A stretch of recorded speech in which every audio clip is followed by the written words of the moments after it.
Hi ha molta gent que on es troba realment a gust és practicant esports d'aventura, d'aquests esports que comporten un cert risc. A vosaltres us agrada el risc? A vostè no li pregunto perquè ja ho sé. Però a vosaltres? Jo no gaire, no. O sigui, el risc... Sempre m'agrada un risc controlat i llavors ja no és risc. Si és un risc controlat ja no... O sigui, a més tinc molt vèrtig i no... Sí? Sí, no serviria per aquestes coses, segur. Doctor Deloia, vostè també té vertigen o no? No, no en tinc. De tota manera, el risc no m'agrada en si mateix, per ell mateix no, però si m'ha de portar a una altra cosa, és a dir, si m'ha de portar a veure, a vegades, jo darrere dels ocells, doncs em fico per llocs que penso, si no hi haguessin ocells, no em ficaria en absolut. O sigui que en si mateix, la veritat és que no m'interessa massa, però si m'ha de permetre veure cosa interessant, doncs, aleshores m'arrisco el que puc, no gaire, perquè no en sé gaire. Hola, bona tarda. No sé si a vostès els agrada o no els agrada el risc, però el que sí que està clar és que últimament s'han posat de moda moltíssim els esports de risc, aquests esports que en diuen esports d'aventura. Esports com aquests.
Déu-n'hi-do. Que interessant, eh? Sí, eh? Que interessant vist des d'aquí. Sí, sí. Senyor Gabriel, a què atribueix l'èxit d'aquesta mena d'esports? És que la gent cada vegada té més necessitat de viure emocions fortes? Jo crec que sí, jo crec que hi ha una necessitat d'experimentar sensacions noves. Tot això es pot aconseguir a aventura i si els companys, si volen viure emocions, es trobaran com a casa, també vinguen... Es trobaran com a casa. També vinguen a aventura. I bé, el risc per part nostra jo crec que ha triomfat perquè l'hem controlat, hem sigut serios, professionals, hem buscat sempre el millor dins de cada esport i això ens ha portat a un èxit total. El senyor Xavier Gabriel és especialista en esports d'aventura, és el fundador i director de l'empresa Aventur, que està a Sort, al Pallars Sobirà, una empresa capdavantera al nostre país en la difusió d'aquesta mena d'esports. Però per què van crear aquesta empresa, senyor Gabriel? Capdavantera a Espanya i a Europa. Sí. En aquest moment tinc 32 esports i els vam crear perquè, en primer lloc, era una necessitat per la comarca. El Pallars Sobirà crec que necessitava algun repulsiu fort i vam fer una prova experimental amb el rafting i donat l'èxit que vam veure que tenia, vam decidir tirar-ho endavant i anar ampliant i ho hem fet d'una manera molt accelerada, controlada, però molt ràpid, molt bé. És a dir, que Aventur ha tingut un gran èxit en el sentit que serveix pel desenvolupament econòmic del Pallars Sobirà? Sí, ha sigut, jo crec que vital, perquè la joventut ara no té necessitat de marxar i s'està pagant molt bé. Vull dir, pensa que un monitor amb nosaltres cobrem millor 3 milions. Déu-n'hi-do. A l'any? A l'any. Sí, perquè cada mes surt excessiu, eh? Escolti'm, canvio, faig de monitora. Digui'm una cosa, però és que a més vostè m'ha comentat abans que l'èxit ha arribat tan lluny que tenen una gran quantitat d'espònsors, no? En aquests moments tenim ofertes d'espònsors de primera línia de 45 a 50 milions per poder estar amb nosaltres i com que ara al vindre de Venezuela m'he trobat que encara en tinc més, el que faig és no agafar cap i esperar a veure com més nòvies tinguem millor. Ah, molt bé, és una bona política. Però com van començar? Bueno, el tema del rafting vam començar 3 companys, Antoni Montaner, el Josep Vidal i jo, estàvem fent un cafè com ara, parlant a casa de l'Antonio, i bueno, vam dir, ho hem de provar, s'havia parlat ja sort molt de fer-ho i tal, però ningú s'havia decidit. Llavors nosaltres vam dir, bueno, va, posem mig milió cada un i a veure què passa, no? Llavors ens vam responsabilitzar de tirar-ho endavant i portar-ho, perquè ells també eren tots industrials i jo em vaig apartar una mica del meu, ens vam dedicar a això i ara ja hi ha una inversió de 300 milions. I el ràfting d'on va sortir? Ve d'aquelles baixades pels rius que feien abans Al Canadà. els reiers, no? O no? No té res a veure? No té res a veure. El ràfting ve del Canadà. Llavors l'empresa Sobek, que és la primera empresa del món amb ràfting, ho van estenent per tot arreu i els francesos estan, hi ha 107 clubs a França i nosaltres ja al principi volíem passar davant i al final ho hem aconseguit. I al final ho han aconseguit. I a més del ràfting, i suposo que gràcies a l'èxit d'aquest esport s'han creat d'altres esports que també es fan a la seva empresa.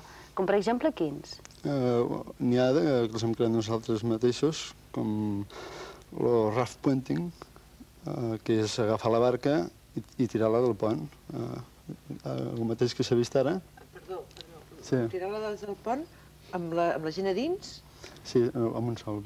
O sigui, tirar-te des d'un pont a dins d'una barca? Dins d'una barca. Aviat tirem el pont i tot. Però això no és el ponting. No, el ponting és el que s'ha vist que feia jo fa una mica. Aquell era vostè, eh? Sí, i no ho havia vist, per cert. I què li ha semblat veure's en imatges llançant-se des de dalt d'un pont? Pues em va recordar quan entrava al túnel del Tiempo, perquè és bastant impressionant. El que passa que és molt segur i com a gerent ho tenia que fer i ho he fet. Vostè estava tranquil? Més que ara. No em digui que està nerviós. No, estic molt bé perquè estic com a casa, sí. Gràcies. Bé, el raft ponting, llançar-se amb una barca. El push-rope, l'hidrospeed, el descens de barrancs, el caiac, són els esports que més han tirat. I ara hem creat el musing, l'heliesquí, o sigui, en temes d'esquí tenim una escola privada d'esquí, que ara estem treballant-hi a tope, i que crec que tindrà molt èxit perquè tenim un servei de trainers especialistes que donen un servei únic i surt molt bé i ens desplacem on hi ha la neu. O sigui, amb nosaltres mai et faltarà la neu, o sigui, que si vols esquiar ho saps. Gràcies. Bé, vostè m'està parlant de tots aquests esports, esclar, com ja formen part del seu llenguatge habitual i familiar, però possiblement moltes persones no saben, agafem l'últim que ha dit, l'heliesquí. L'esquí. Què és exactament? En què consisteix? Bé, és els que ens volen dins de la neu experimentar sensacions o apartar simplement de l'esquí tradicional. Amb un helicòpter els portem amb cims determinats i a partir d'allí comença el descens i dura molt més. I l'helitrip, ho dic bé? L'helitrip. Què és? És helicòpter compaginat amb parapent, amb trekking, amb barrancs, inclús amb ràfting, si es vol. I quan baixen per la neu, per exemple, això, l'helicòpter et deixarà al de tot de la muntanya. Sí. I dius, et llences, muntanya avall. I a baix de tot, hi ha algú o no? Hi ha un altre helicòpter que espera o no? Si el que esquia no en sap gaire, li posem una red, però no. No, perquè, esclar, vull dir, això de les pistes que no siguin d'esquí deu ser perillós, no? No, perquè si vas baixant i després no hi ha ningú que t'esperi... Evidentment és perillós. Em sembla que amb nosaltres i amb mi no... És perillós, és controlat, vull dir, la gent que va allí està en un nivell adequat. No, això ha sigut una petita broma. És que vas a veure, al final, llançar-te molt bé, però després al final què? Però d'entrada se suposa que la gent que vol practicar aquests esports no ha de tenir por, o l'ha de perdre, si més no. No, vull dir, és que tots els esports que fem, vull dir, no n'hi ha cap per tindre por. Són segurs? 100%. La prova és que aquest any hem mogut 37.000 persones i ningú s'ha fet mal. L'any passat en vam moure 22.000, l'altre 5.000 i l'altre 1.063. I això, l'any que ve arribarem als 50.000 i espero que continuem aquesta línia. No es fan ni cops. És que per començar, suposo que ha de ser difícil. Hem tingut algun problema per culpa, quan ja es mou tanta gent, el problema és que et coles sempre la típica persona que potser s'ha operat del genoll, et demana de fer hidrospeed, evidentment nosaltres no fem un chequeo, entre altres coses perquè el Josep no està en altres. I a partir d'allí... Podem parlar-ne. Doctor Deloyo, això és una oferta indirecta, Sí, farem un fitxatge. No, és que busquem el millor amb tots, saps? Molt bé. I llavors el problema és aquest, no? Que si fa hidrospeed, que la meitat del cos et va dintre l'aigua, et trobes amb el problema que aquella persona es dona un cop i se'n rescinde de l'operació i llavors, clar, tots hem de córrer cap allí, no? Però a veure, expliqui'm una cosa, perquè en tots aquests esports hi ha monitor, o hi ha persones expertes al costat, no? Sí. És a dir, són esports amb un risc controlat. Però en el cas del pònting, És el més segur de tots. on es posa el monitor? És que és el més segur de El tots. pont és llançar-lo d'un pont. El que hem vist. Lligat amb una corda. Sí, sí. I el monitor on és?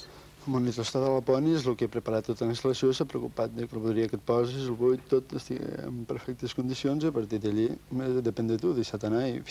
I comencen llançant-se ja des d'una alçada molt alta o comencen allò de la finestra a baix per començar? O no, o ja directament al pont? No, com més alt és més segur. Clar. Com Doncs més és alt, el més segur. El que Sí, t'empeny, i t'impressiona menys. Sí? Sí. Ai. Que si és petit, doncs, a 12 metres, per exemple, l'impacte que et dona la sensació doncs, és molt més fort. Quan fas el pèndol també... Hi ha alguna anècdota curiosa, alguna cosa... Bé, d'aquelles que dius, si tingués una càmera de vídeos que ho gravaria? Amb puenting, Per exemple, o en qualsevol esport d'aquests l'anècdota d'aventura. més curiosa ha sigut precisament la meva de tirar-me amb corbata, no? El corbata cap amunt, jo cap avall. I els papers que volaven. Tirant. Bueno, allò va ser pel vídeo d'aquest any que fem, que quan acabi el vídeo ens ho dic que hi ha un moment que s'han de tirar els papers, on s'ha d'oblidar els problemes i el que ha de fer és esports d'aventura. I així un s'oblida dels problemes? Ben segur.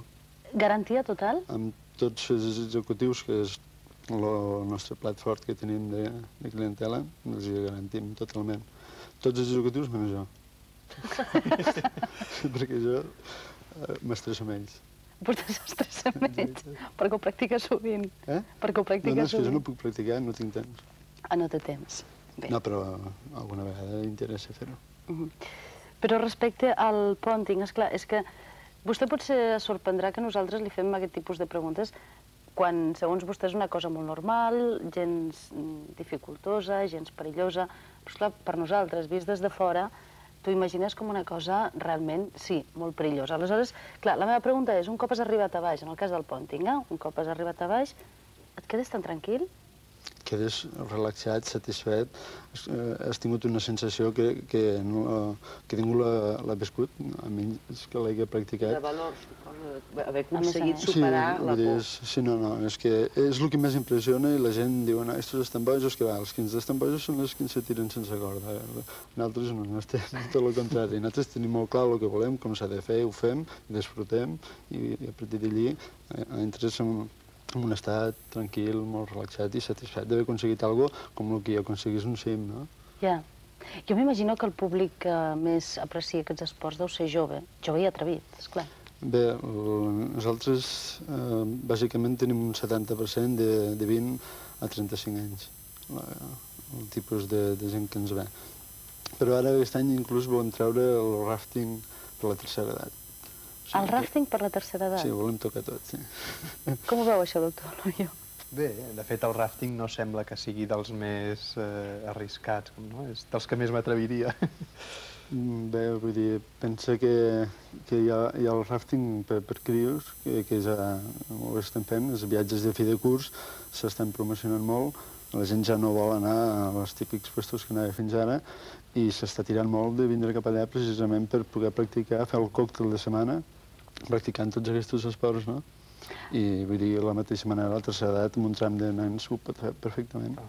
A veure, que no hi hagi hagut un malentès, perquè quan jo he preguntat lo de la tercera edat, li he preguntat a vostè què li semblava. No em feia referència, és a dir, no li preguntava per considerar-lo una persona de la tercera edat, molt menys, sinó com a metge, els perills que pot comportar per una persona, això, de la A mi se tercera m'havia edat. passat pel cap.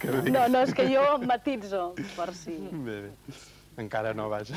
Està molt jove, més des que li han tret el guix. Des que m'han tret el És guix, que he veritat. perdut 10 anys. I els pastissos on són, per cert, per celebrar-ho? Ai, doncs és que encara no el moc gaire bé del tot. Bé, poca recuperació, no? Això, quan acabi la rehabilitació. Li aniria bé practicar algun esport al doctor Deloyo per recuperar... És que es va trencar el braç, eh? Algun Sí. esport d'aquests És aconsellable o no? Esport, teixida, no? No, Sí. corrents pel pati. Jo crec que hauria de practicar sillon bowling. I això què és? Per sentar-se amb un sillon, escriure un bolígraf i esperar que s'acabi de curar. Quin bowling es diu? Sillon bowling. Sillon bowling. Semblava molt perillós, aquesta. Quines condicions indispensables es necessiten per practicar aquests esports, senyor Gabriel? Bé, doncs en primer lloc, ser major d'edat i si no tindré permís, saber nedar, en cas que sigui esports d'aigua, i no cal una preparació física important per poder practicar qualsevol esport perquè tenim diferents itineraris que ens permeten que la gent pugui accedir a un o a un altre d'acord amb la seva preparació física, la seva exigència, els seus coneixements, i sobre allò ens adaptem i organitzem el grup. Teresa, hem vist abans que en imatges que el senyor Gabriel feia pònting amb americana, corbata, absolutament trajat.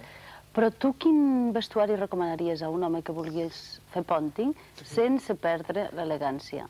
Bé, jo ja en aquest esport especialment jo no sé què aconsellaria. Jo crec que aconsellaria un paracaigudes més aviat. No té res a veure amb vestuari, no? Suposo que per fer aquests esports s'ha de portar una roba adaptada, sobretot apretada al cos i que no et faci nosa, m'imagino. És així? Sí, és un pantaló curt i tal. El que passa és que ho vaig fer amb traje, ja dic, perquè... Va voler donar la nota. No, a part de voler donar la nota, servia per no perdre el temps, saps? Per no perdre el temps. Allò entre visita i visita al despatx se m'ha fet un pònting. Ho entenc perfectament.